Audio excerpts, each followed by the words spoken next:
a night of decision at Collinwood. For Jabez Hawkes refuses to admit that his plans for Carolyn have been affected by the killing of Paul Stoddard, who sold her to the Leviathans and who was to give her to Jabez at the wedding ceremony.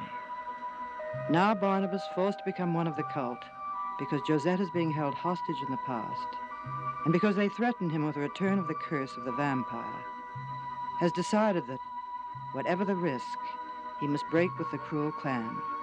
He can no longer countenance the raging savagery of Jeb, and so he goes to the police.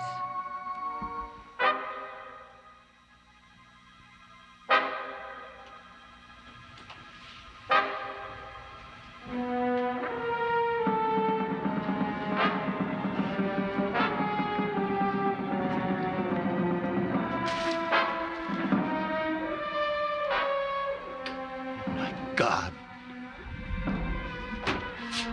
Caught you, Mr. Collins. Come to betray me?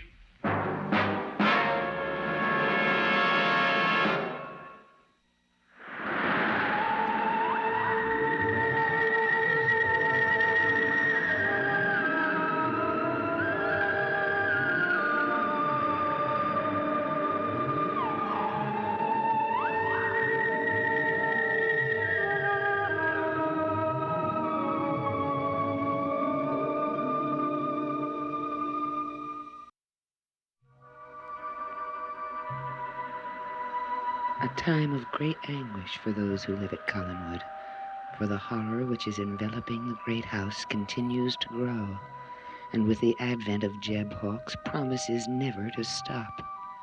And Barnabas Collins, forced to become a Leviathan to save his Josette, held hostage in the past, tries desperately to control the evil Jeb, fighting for time until he can destroy those who threaten him and his world.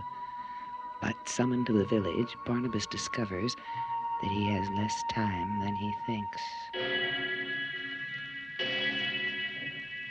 I don't know why you sent for me. I thought the matter was settled. It is not. I don't know why Carolyn came here tonight. Because she was destined to. Just as she is destined to walk up those stairs and enter my room. Your room? Yes, Mr. Collins. I need company when I'm there. She will become as you are when you are behind that door. I don't believe it. There are many things in the book, Mr. Collins. You'd better believe it. Carolyn will be the first so honored.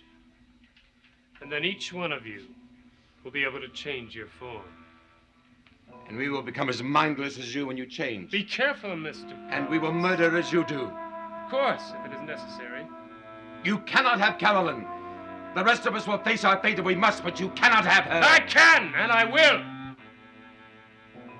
Friday, there will be a wedding in my room. A wedding between Carolyn and me.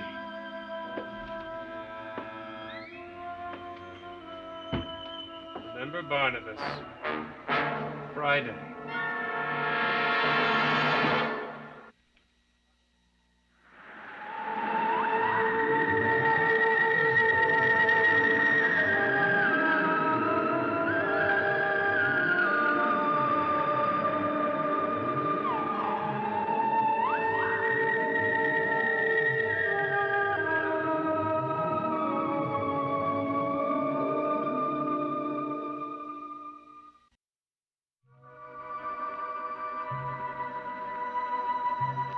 This will be an eventful night at Collinwood, for Julia Hoffman has learned more about the menace that threatens the Collins family.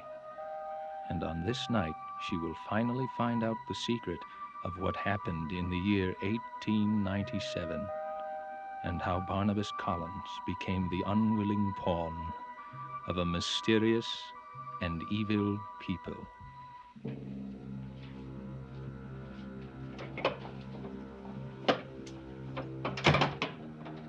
Barnabas, I've got to talk to you immediately. I'm sorry, Julia, but I'm tired.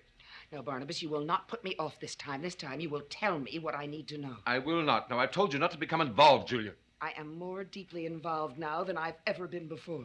What do you mean?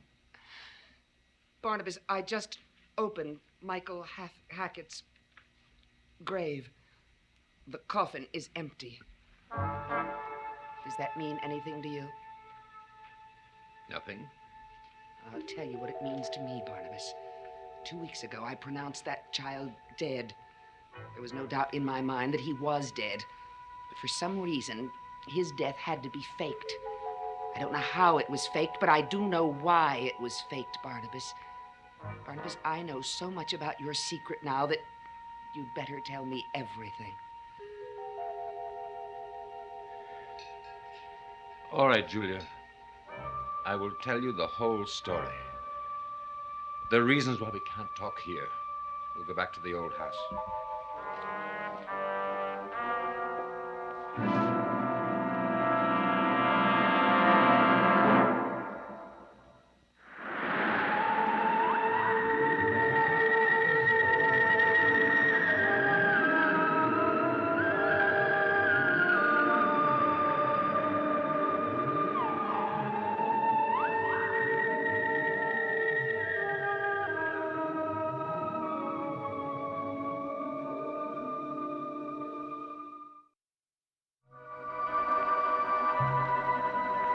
On this night, as darkness hangs like the cloak of death over the great house at Collinwood, Barnabas Collins has at last told Julia Hoffman the nature of the evil which threatens everyone at Collinwood. During the past 48 hours, 2 people have died at the hands of this evil. Julia and Barnabas feel instinctively that something even more hideous than death is going to happen before this night is over.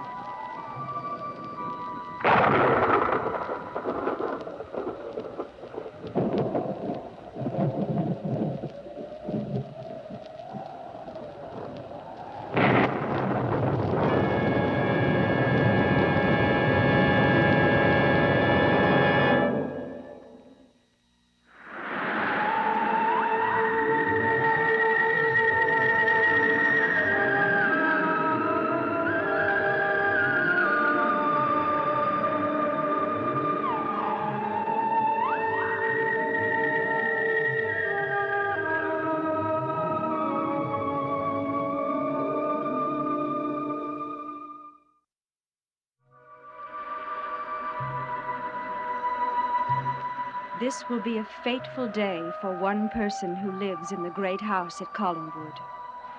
Carolyn Stoddard still does not know that she is soon to become the victim of an evil plan. But Barnabas Collins is only too aware of the terrible fate that awaits her. And now he has embarked on a desperate plan of his own to save her from the man who threatens her life. Well, may I ask what's caused this sudden about-face? I've told you before, Jeb. If there's disharmony between us, our cause will be lost. You know, I always knew you'd come around. Just didn't think it would be this soon. Then you accept my offer. I accept any offer of obedience. Well, I'm pleased to hear that, Jeb. I think it would be appropriate that we seal our agreement with a drink. Good idea. Megan and Philip keep a bottle around here somewhere. I believe they keep it in the back room. I'll get it.